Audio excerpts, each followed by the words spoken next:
In today's video, I'm going to teach you how to build flows in Zoho Flow.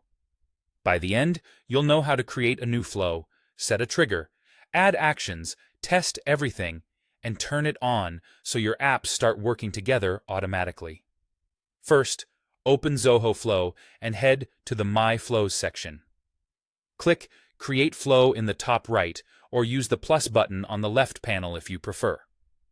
Give your flow a clear, descriptive name that makes its purpose obvious at a glance, and add an optional description so teammates immediately understand what it does. When you're ready, click Create to launch the Flow Builder.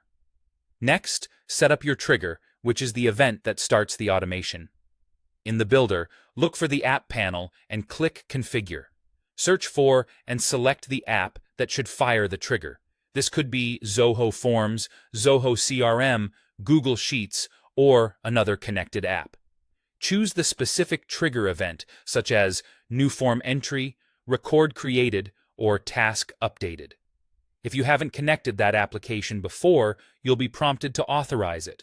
Use an account with the right permissions so the flow can access the data it needs. Click Done to confirm. Think of the trigger as, when this happens, start the workflow, so pick the most precise event that matches your use case. Now add and configure your actions, which are the tasks the flow performs after the trigger.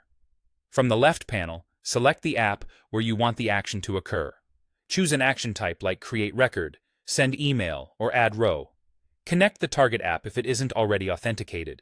Then map data from the trigger to the actions fields. This is where you place values like a form's name and email into the matching fields of a CRM lead, for example.